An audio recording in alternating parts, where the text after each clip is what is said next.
केवल मीडिया के सामने आने से वोट चोरी हो रही है, वोटों की डकैती हो रही है, ये कहने से क्या वो मुद्दा बन पाएगा? क्या वो मुद्दा तो बनता हुआ दिखाई नहीं दे रहा है। वोटर अधिकार यात्रा के दौरान ये कह रहे हैं कि 2029 में राहुल गांधी को हम देश का प्रधानमंत्री बनाएंगे। तो उन्हें ये आशा थी कि राहुल गांधी ये कहेंगे कि हम इसी साल हम तेजस्वी यादव को बिहार का मुख्यमंत्री बनाएंगे। उनसे जब सवाल पूछा गया, उन्होंने कोई उत्तर नहीं दिया। जो मुद्दे हैं, आप उनको मुद्दा मान ही नहीं रहे। शराबबंदी बुरी तरह से फेल है। मैं नहीं देख रहा कि राहुल गांधी और तेजस्वी यादव ने बात की हो। वहां पर पलायन बड़ा मुद्दा है, लेकिन उस मजबूती से बात नहीं की गई। जो सबसे बड़े नेता हैं राहुल गांधी, तो वो चोरी को ही सबसे बड़ा मुद्दा देश का बताने लगे। कांग्रेस पार्टी पहले दिन से केवल ये तैयारी कर रही थी कि इस बार हम ज्यादा सीटों पर लड़ने के लिए राजद को मनाएंगे। अब जब एनडीए का खेमा देखें, वहाँ एक से एक बड़ा नेता आपको दिखेगा। प्रधानमंत्री से शुरू करिए, नीतीश कुमार तक पहुंचिए और चिराग पासवान तक पहुंचिए। दूसरी तरफ जब आप देखेंगे तो वहाँ चेहरों की कमी, चेहरों पर वो विश्वास की कमी, जो आम जनमानस का भरोसा होता है उसकी कमी। नमस्कार, आप देख रहे हैं डीएनपी इंडिया। मैं हूं प्रकाश ललित और मेरे साथ है मेरे सहयोगी राहुल चौधरी। बिहार विधानसभा चुनावों का ऐलान हो गया है। 2 चरण में वोटिंग होंगे और नतीजे आएंगे 14 नवंबर को। और इसी सिलसिले में दोनों ही गठबंधन यानी इंडी गठबंधन और एनडीए में सीटों की खींचतान यानी सीट बंटवारे को लेकर जबरदस्त खींचतान चल रही है।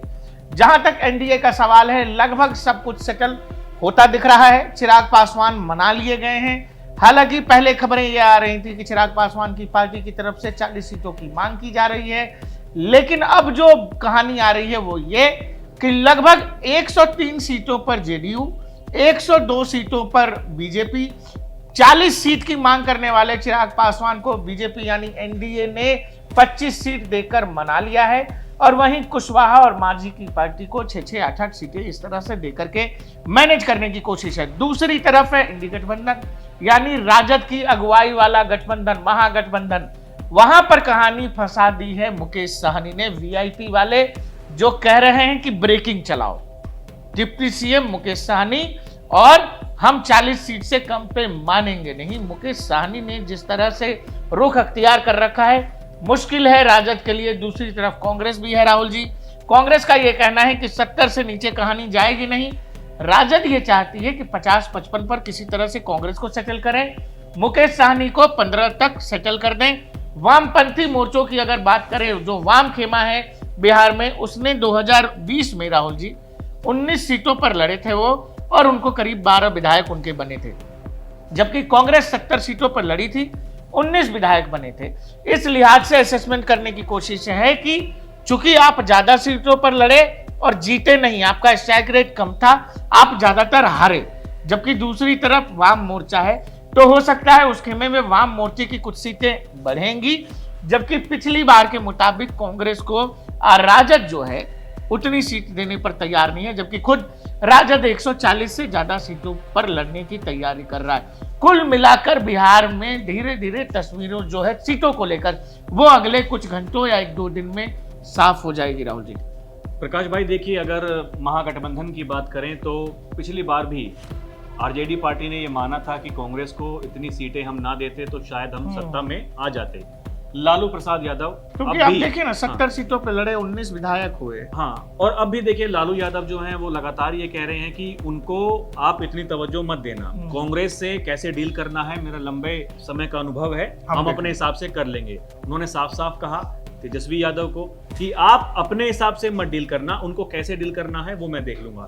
देखिए, यहाँ बड़ी सीधी सी बात है प्रकाश भाई, बिहार का चुनाव है और बिहार के चुनाव में क्या होगा वो साफ साफ दिखाई दे रहा है। नेता विपक्ष राहुल गांधी, जिन्होंने बिहार में जाकर के ये करने की कोशिश की कि भाई साहब अब की बार हम क्रांति लेकर के आएंगे, लेकिन वो क्रांति उनकी कहां है? राहुल गांधी कहां है?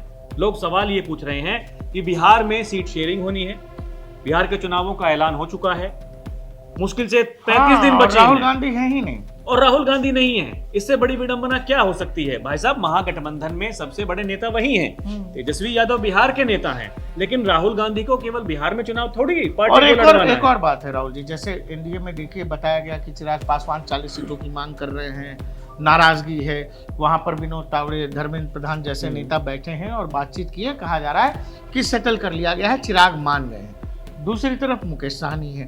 मुकेश सहनी डायरेक्ट मीडिया में आकर के लगातार बात कर रहे हैं कि भाई 40 से, पहले तो वो 70 कह रहे थे, 70 से 40 में आए हैं, अब कह रहे हैं कि 40 से कम पे हम मानेंगे नहीं। और वो ये भी कह रहे हैं कि डिप्टी सीएम का पद और 40 सीटें, ये दोनों मांगा जा रहा है। जबकि गठबंधन की तरफ से ये कहा जा रहा है कि 15 सीटों पर सहनी जी किसी भी तरह से मान जाए। तो मैं एक चीज ये बता रहा हूं कि जो असमंजसता है या फिर असहयोग है एक तरह का, जो चिराग की तरफ से है, वो इस तरह का है कि जी मिल बैठ के बात करेंगे। दूसरी तरफ ये लग रहा है ज्यादा कि ब्लैकमेल करने की कोशिश है, दबाव की राजनीति करने की कोशिश है। देखिए, हर चुनाव से पहले प्रकाश भाई ये दबाव बनाने की कोशिश तो होती ही है। और हम अगर एनडीए की बात करें तो वहां भी कहीं ना कहीं जो खबरें निकल करके सामने आई, भले ही वो जीतन राम मांझी हो, भले ही वो चिराग पासवान हो, उनके द्वारा वही वो प्रेशर पॉलिटिक्स वाला मामला दिखाई देता है कि सामने आ रहा है। क्योंकि चिराग पासवान ने तो ये भी कहा था कि भैया 243 की 43 सीटों पर हम चुनाव लड़ने वाले हैं, लेकिन ऐसा होगा तो नहीं। पिछली बार तो लड़े थे, मेरे ख्याल में 137 सीटों पर चुनाव लड़े थे, एक विधायक बना था, बाद में वो भी जेडीयू पार्टी में चला गया। तो यहां से पता पड़ता है कि चिराग पासवान के पास में देखिए 4-5% वोट बैंक अगर आपके पास में है और आप सोच रहे हैं कि आप 45-50 सीटें मांग लेंगे और उतनी सीटें जितनी आप मांग रहे हैं वो उतनी आपको मिल भी जाएंगी, ऐसा होता नहीं है। दूसरी बड़ी बात यह है, 5 सांसद हैं चिराग पासवान के पास में, वो 5 सांसद चिराग पासवान ने अपनी मेहनत से नहीं जिताए हैं, वहां प्रधानमंत्री मोदी का चेहरा था, इस वजह से वो 5 सांसद बने हैं। ऐसी ही कहानी जीतन राम मांझी की भी है। और अगर महागठबंधन की हम बात करें प्रकाश भाई, तो लोकसभा के जो ये 2024 के चुनाव हुए थे, तो महागठबंधन का कैसा प्रदर्शन रहा वो तो हमने लोकसभा में भी देख लिया। लेकिन बात वही है कि लोकसभा चुनाव के मुद्दे अलग होते हैं, विधानसभा चुनाव के मुद्दे अलग होते हैं। वो चुनाव होता है प्रधानमंत्री के चेहरे पर, यहाँ मुख्यमंत्री को चुना जाना है। एक सवाल बड़ा ये है कि महागठबंधन में सीएम फेस कौन होगा। देखिए एनडीए, हाँ, एक और बात है राहुल जी कि महागठबंधन की तमाम जो पार्टियां हैं, वो पार्टियां ये कह रही हैं कि राजद के सबसे बड़े नेता जो हैं या चेहरा जो है तेजस्वी यादव है। महागठबंधन का चेहरा नहीं है तेजस्वी यादव। इस पर भी अंदर पेंच फंसा हुआ है कि तमाम पॉलिटिकल पार्टियां जो सीट की मांग तो कर ही रही हैं, साथ ही जो आरजेडी खेमे की तरफ से ये बताना है कि भाई बिहार में सबसे बड़ा चेहरा जो है इस तरफ का वो तेजस्वी हैं, उस पर भी आम सहमति नहीं है। कहना कि जी ये चुनाव के बाद देखेंगे। देखिए, ये तो राहुल गांधी से जब पूछा गया, देखिए कितनी बड़ी वो बात थी भाई। राजद के बाद में सबसे बड़ी पार्टी तो कांग्रेस है बिहार में, और जब खुले मंच से ये कहा, और वो इसीलिए बड़ी है क्योंकि साथ में राजद है। एग्जैक्टली, नहीं कांग्रेस का कुछ है नहीं बिहार में। मैं कह रहा हूं कि कांग्रेस से बड़ी पार्टी राजद है बिहार में। और वहां देखिए, अगर तेजस्वी यादव भरे मंच से वोटर अधिकार यात्रा के दौरान ये कह रहे हैं कि 2029 में राहुल गांधी को हम देश का प्रधानमंत्री बनाएंगे, तो उन्हें ये आशा थी कि राहुल गांधी ये कहेंगे कि हम इसी साल हम तेजस्वी यादव को बिहार का मुख्यमंत्री बनाएंगे। उनसे जब सवाल पूछा गया, उन्होंने कोई उत्तर नहीं दिया। यहां से पता चल जाता है कि मामला क्या है। उधर आप एनडीए में देखिए, एनडीए में जितने भी घटक दल हैं, सबका ये कहना है नीतीश कुमार। लोग ये भी पूछ रहे हैं, एक और चीज है, लोग ये भी पूछ रहे हैं कि एकनाथ शिंदे तो नहीं हो जाएंगे, नीतीश कुमार का एकनाथ शिंदे टाइप का मामला तो नहीं हो जाएगा, क्योंकि महाराष्ट्र में भी बीजेपी के लोग और तमाम लोग ये कह रहे एकनाथ शिंदे, बाद में फडणवीस आ गए। ये सवाल बिहार में पूछा जा रहा है। लेकिन देखिए पॉलिटिक्स में जो कुछ भी होगा वो चुनाव के बाद की बात वही मैं कह रहा हूँ राहुल जी, पॉलिटिक्स में मैच्योरिटी इसी को कहते हैं, मैच्योरिटी इसी को कहते हैं। वो सभी नेता तमाम जिससे भी पूछ लीजिए, वो नीतीश कुमार नहीं, नीतीश जी हमारे नेता हैं, नीतीश जी ही सबसे बड़ा चेहरा है। एक और संकट जो मुझे लग रहा है दोनों ही गठबंधनों में, वो ये कि आप जब एनडीए गठबंधन देखते हैं उसमें बीजेपी सबसे बड़ी पार्टी देखते हैं, दूसरी तरफ आपको दिखाई देते हैं नीतीश कुमार, जिसमें नीतीश कुमार हैं, ललन सिंह हैं, संजय झा जैसे बड़े नेता हैं, विजय सिन्हा हैं। इधर जब आइएगा तो इधर खुद नरेंद्र मोदी तो मान लीजिए प्रधानमंत्री हैं, अमित शाह को देखिए, जेपी नड्डा को देखिए राष्ट्रीय स्तर पर, और जब आप बिहार के भी स्तर पर देखेंगे तो वहाँ विजय सिन्हा, सम्राट चौधरी जैसे नेता है। दूसरी तरफ जब आप जाएंगे इंडी गठबंधन की तरफ, उधर अनुभव की भी कमी है क्या राहुल जी, या वो जो चेहरे पर जो भरोसा होता है उसकी भी कमी है कि भाई लालू प्रसाद यादव बहुत एक्टिव है नहीं, तेजस्वी यादव सब देख रहे हैं, दूसरी तरफ खुद मुकेश सहनी है जो कभी इधर है कभी उधर है, ये नहीं करिएगा तो हम उधर चले जाएंगे, और राहुल गांधी हैं अगर दिल्ली में देखें, और बाकी प्रदेश अध्यक्ष जो होंगे और बाकी वाम मोर्चा है। ये जो सेटलमेंट होता है राहुल जी, जैसे सीटों का सेटलमेंट है, जिस साफगोई से या जिस स्मूथनेस के साथ कहा गया चिराग नाराज है, लेकिन चिराग की नाराजगी बताया गया जिद दूर हो गई, बैठक हो गई या लोगों की मुलाकात हो गई।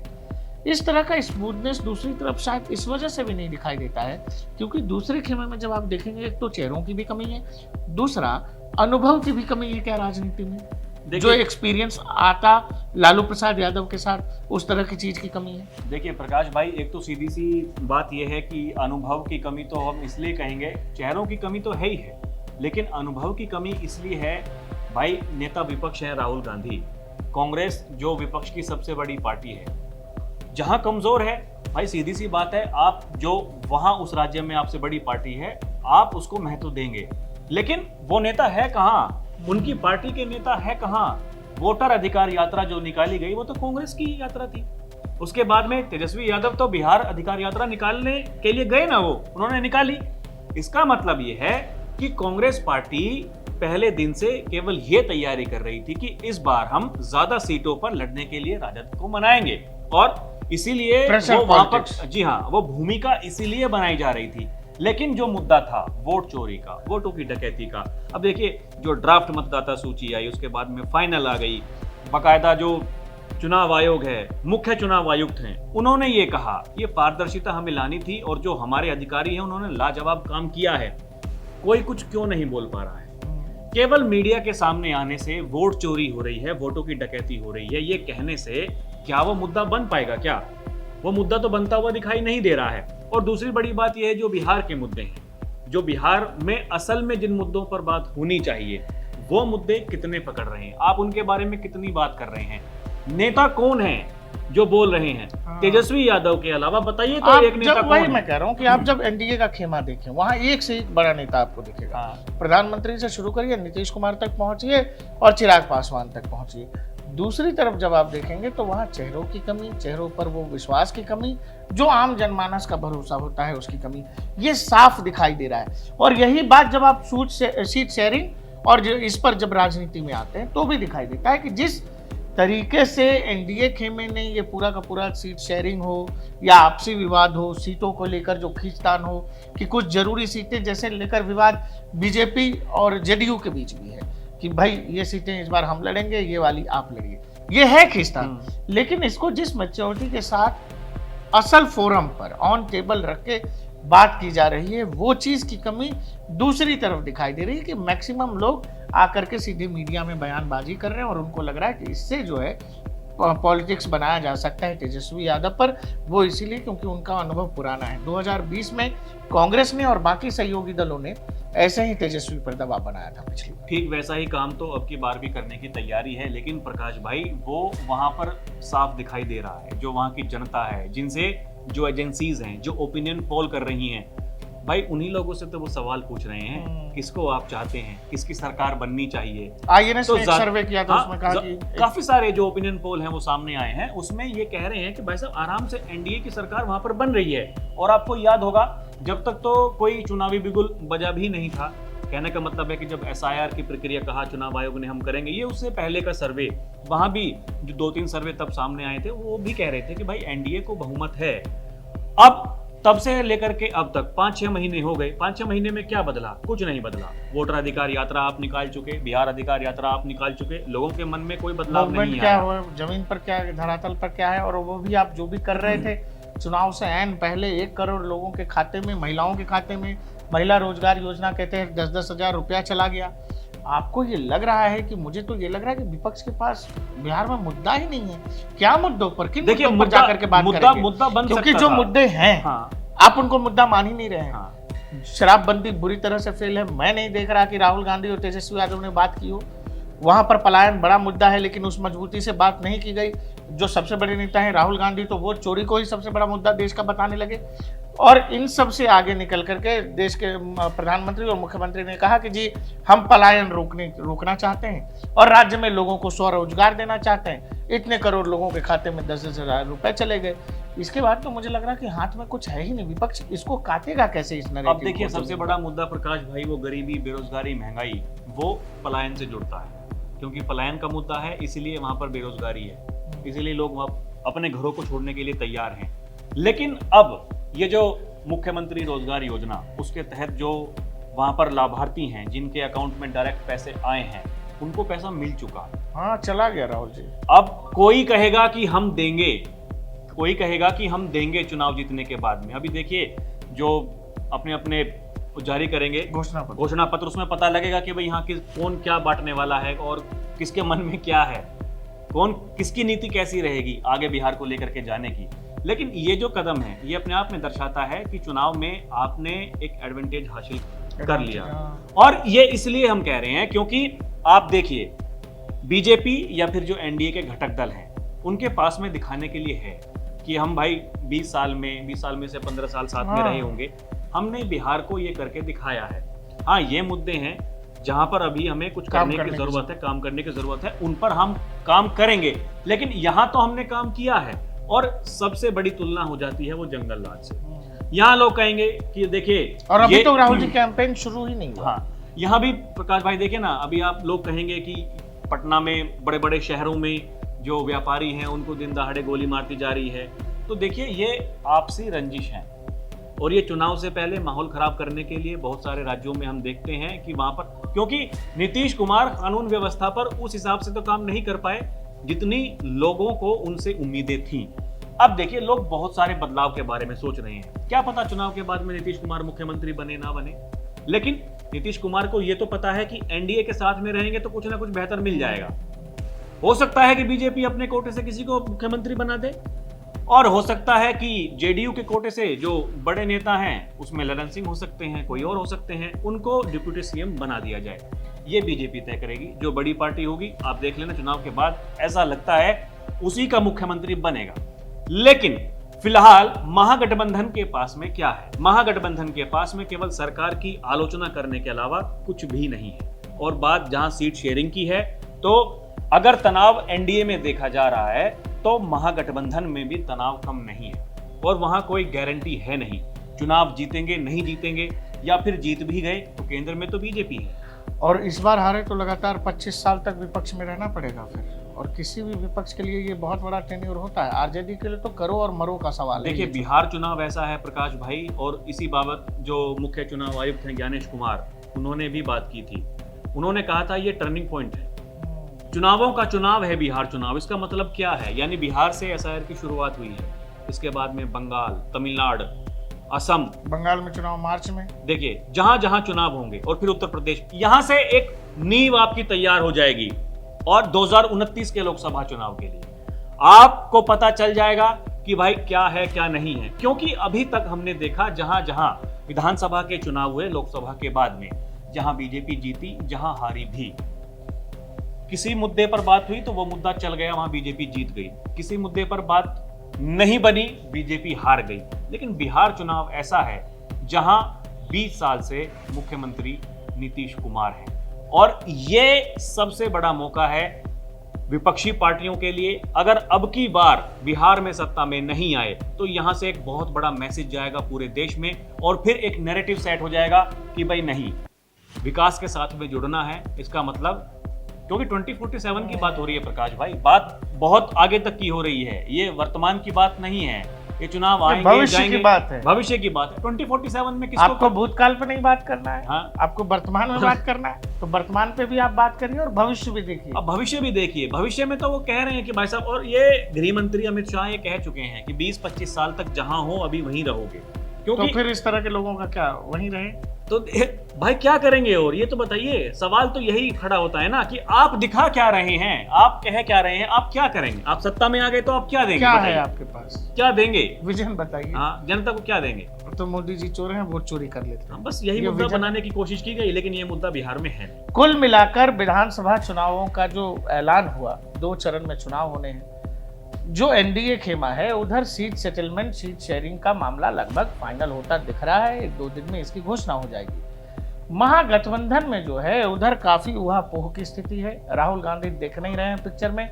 दूसरी तरफ आरजेडी जिन लोगों को मनाना चाह रही है, वो सब आकर के पब्लिक डोमेन में, मीडिया में बाइट दे रहे हैं कि डिप्टी सीएम चलाओ, तो कभी 40 सीट दे दो। इस तरह की स्थिति से 2-4 होना पड़ रहा है तेजस्वी यादव को, आरजेडी को। कुल मिलाकर अगर एनडीए की बात करें तो नीतीश कुमार यानी जेडीयू 103 सीटों पर विधानसभा का चुनाव लड़ सकते हैं। दूसरी तरफ बीजेपी को 102 सीटों पर चुनाव लड़ना पड़ सकता है। आरजेडी 140 सीटों से ज्यादा चुनाव लड़ना चाहती है। अब सवाल है कि सीट शेयरिंग का फॉर्मूला महागठबंधन में क्या बैठता है, वो भी 1-2 दिन में साफ हो जाएगा। कुल मिलाकर बात यह है दोस्त कि ये बिहार विधानसभा चुनाव बताया जा रहा है कि देश की राजनीति का भविष्य 2029 वाली जो फाइनल पिक्चर होगी, वो पिक्चर यहीं से शुरू हो रही है। आपको क्या लग रहा है कि बिहार विधानसभा चुनाव में नतीजे क्या होने जा रहे हैं? हमें कमेंट सेक्शन में जरूर बताइएगा। देखते रहिए DNP इंडिया, हर खबर भरोसे के साथ।